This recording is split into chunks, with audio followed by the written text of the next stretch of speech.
দর্শক, আমেরিকার president Donald Trump কি রাশিয়ার রাজধানী মস্কোতে বোমা ফেলার কথা ভাবছেন? তথাপি এর থেকেও বড় কথা হলো, ট্রাম্প কি চীনের সরকারকে এই একই হুমকি দিয়েছেন যে যদি তোমরা তাইওয়ানে কোনো পদক্ষেপ নাও তাহলে আমি বেইজিংয়ে বোমা বর্ষণ করব ইরানের মতো। দর্শক, কে এই মানুষটি, কোথা থেকে এলেন তিনি যে এমনভাবে বিশ্বের দুই শক্তিশালী দেশকে হুমকি দেওয়ার দাবি করছেন, তাও আবার নিজের এক ফান্ডিং রেজিং ডিনারে বসে? দর্শক, ডোনাল্ড ট্রাম্পের একটি অডিও রেকর্ডিং নিয়ে এখন সারা বিশ্বে তোলপাড় শুরু হয়েছে।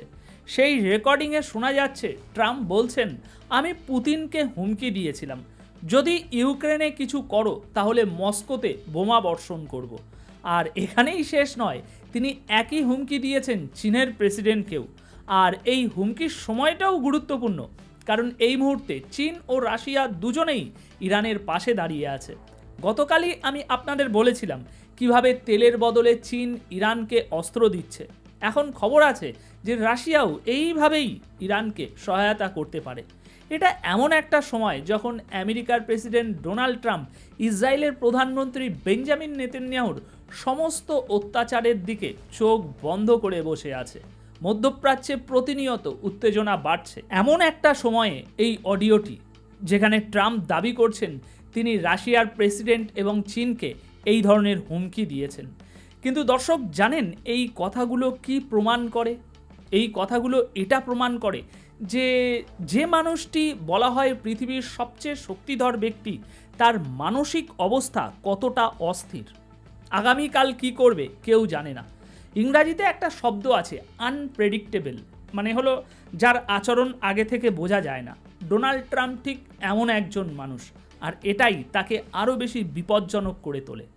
দর্শক, আমরা এখন এমন এক দুনিয়ায় বাস করছি যেখানে শুধু কথার ভুল ব্যাখ্যা দিয়েই যুদ্ধ শুরু হয়ে যেতে পারে। হ্যাঁ, যদি কেউ কথার ভুল মানে বের করে ফেলে তাহলে সেটা আমাদের সরাসরি বিপদের দিকে নিয়ে যেতে পারে। আর ঠিক তখনই এরকম সময় এই মানুষটি এমন স্পষ্ট হুমকি দিচ্ছেন। আমি এখন আপনাদের সামনে একটি 50 সেকেন্ডের অডিও তুলে ধরছি, সিএনএনে প্রকাশিত। এই অডিওতে শুনতে পাবেন ডোনাল্ড ট্রাম্প শুধু রাশিয়াকে নয়, চীনকেও একই ধরনের হুমকি দিয়েছেন। আর সারা দুনিয়ার মিডিয়ায় এই খবর প্রকাশিত হয়ে গিয়েছে। শুনে নিন ডোনাল্ড ট্রাম্প ঠিক কী বলছেন। Putin, I said, if you go in to Ukraine, we're going to bomb out of Moscow. I'm telling you, I have no choice. The public wants it. The public. So he goes like, I don't believe you. He said, no way, and I said, way. And then he goes like, I don't believe you. But the truth is, he believed me 10%. And I told you this, he believed me 10%. Then I'm with President Xi of China. But I said the same thing to them. I said, you know, if you go into Taiwan, I'm going to bomb the out of Beijing. He thought I was crazy. He said, Beijing? You're going to bomb Beijing? I said, I have no choice. I got to bomb them. We're going to bomb Beijing. And he didn't believe me either, except 10%. And 10% is all you need. In fact, 5% would have been okay too. And we never had a problem.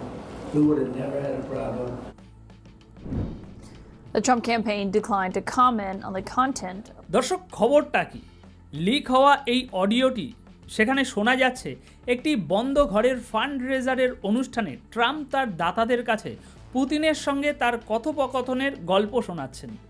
তিনি বলছেন, আমি পুতিনকে বলেছিলাম যদি তুমি ইউক্রেনে ঢোকো তাহলে আমি মস্কোতে বোম ফেলব। পুতিন জবাব দেন, এটা সম্ভব নয়। তখন ট্রাম্প বললেন, সম্ভব হতেই পারে। এরপর ট্রাম্প গর্ব করে বলেন, রাশিয়ার প্রেসিডেন্ট আমার কথায় 10% বিশ্বাস করেছিলেন, আর আমি বলেছিলাম এই 10%ই যথেষ্ট। এখন এই হুমকির দাবি ট্রাম্প নিজেই করেছেন যে তিনি পুতিনকে তা দিয়েছিলেন। তিনি আরও বলেন, আমি এই রকম একই হুমকি চীনকেও দিয়েছি। ট্রাম্প বলছেন তিনি ওই ঘরে উপস্থিত লোকজনকে জানিয়েছেন চীনের প্রেসিডেন্ট শি জিনপিংকেও তিনি সরাসরি হুমকি দিয়েছিলেন, যদি তুমি তাইওয়ানে ঢোকো তাহলে আমি বেইজিংয়ে বোমা ফেলব। তারপর ট্রাম্প বলেন শিও 10% বিশ্বাস করেছিল, আর তার মতে এই সামান্য 10% সন্দেহই চীনকে কাবুতে রাখার জন্য যথেষ্ট ছিল। কিন্তু প্রশ্ন হচ্ছে, যদি ডোনাল্ড ট্রাম্প সত্যি এসব বলে থাকেন তাহলে এর মানে কি দাঁড়ায়? যখন তিনি এই ধরনের কথাগুলো বললেন নিজের ফান্ড রেজারদের সামনে, তখন এর পিছনের মানসিকতা বা উদ্দেশ্যটা ঠিক কী চিন্তা করে দেখুন। দর্শক, এই রেকর্ডিংগুলো দেখায় কিভাবে ট্রাম্প নিজের দমদার বা শক্তিশালী মানুষের যে ইমেজ সেটা বিক্রি করে, আর সেটার ভরসাতেই ফান্ড চাঁদা তোলেন। তিনি পরমাণু হামলার মতো কথাবার্তা হুমকি দেন, দেশের ভিতরে থেকে বড় সংখ্যায় মানুষকে বের হওয়ার কথা বলেন, আর ধনী দাতাদের উপরে চাপ সৃষ্টি করেন। সঙ্গে এও বলেন যে এই ধরনের মনোভাবই আমেরিকাকে নিরাপদে রাখে। তিনি সত্যি পুতিন বা শি জিনপিংকে এসব কথা বলেছেন কিনা সেটা অন্য বিষয়, কিন্তু অডিওতে স্পষ্ট বোঝা যাচ্ছে ট্রাম্প নিজেকে এমন একজন মানুষ হিসাবে তুলে ধরেন যে নিজের উদ্দেশ্য পূরণের জন্য সত্যি হোক বা মজা করেই হোক বোমা ফেলার কথা বলতেও পিছপা হন না। আর এটা আমরা ইরানের ক্ষেত্রেও ভালোভাবে দেখেছি, যখন ইরানের 3টি বড় পারমাণবিক ঘাঁটিতে B-2 বম্বার ব্যবহার করে বোমা ফেলা হয়েছিল। ট্রাম্প তখন একবারের জন্যও চিন্তা করেননি যে তার ফলে ওখানে একটা বড় ধরনের পারমাণবিক দুর্ঘটনা ঘটতে পারত। শুধুমাত্র ইরান সেই ঘটনার 12 ঘন্টা আগে পারমাণবিক উপাদান সেখান থেকে সরিয়ে ফেলেছিল বলেই দুর্ঘটনা এড়ানো সম্ভব হয়েছিল। তবে যদি না সরাতো তাহলে কি হতো সেটা আপনি বুঝতেই পারছেন। সেখানে চেরনোবিলের মতো ভয়াবহ দুর্ঘটনা ঘটতে পারত। তো এই রকমই হলেন আমেরিকার প্রেসিডেন্ট ডোনাল্ড ট্রাম্প। কিন্তু আমাদের এটা বুঝতে হবে দর্শক, ট্রাম্প যে কথাটা ভ্লাদিমির পুতিনকে বলেছেন সেই একই সময়ে আমেরিকা ও রাশিয়ার সম্পর্ক ধীরে ধীরে খারাপের দিকে যাচ্ছে। এটা খুবই বিপজ্জনক বিষয়, কারণ ডোনাল্ড ট্রাম্প যেমন বিশ্বের সবচেয়ে ক্ষমতাধর একজন ব্যক্তি, ঠিক তেমনই পুতিনের কাছেও বিপুল পরিমাণ পরমাণু অস্ত্র ভাণ্ডার রয়েছে। তাই এই অবস্থায় যদি এই দুই দেশের সম্পর্ক আরও খারাপ হয় তাহলে পরোক্ষভাবে ইরানের মাধ্যমে একটি যুদ্ধ শুরু হওয়াটা প্রায় নিশ্চিত। তার সম্পর্ক যদি সত্যিই ভেঙে পড়ে তাহলে কি হতে পারে সেটা আপনি নিজেই কল্পনা করতে পারেন। মনে রাখবেন, এটাই সেই মানুষ যিনি কয়েকদিন আগেই পুতিনকে শান্তিদূত বলে প্রশংসা করেছিলেন। কিন্তু যেমন আগেও বলেছি, ট্রাম্প একজন আনপ্রেডিক্টেবল ব্যক্তি। এই মানুষটি যে কোনো কিছু করতে পারে, আর সেই কারণেই তিনি অত্যন্ত বিপজ্জনক।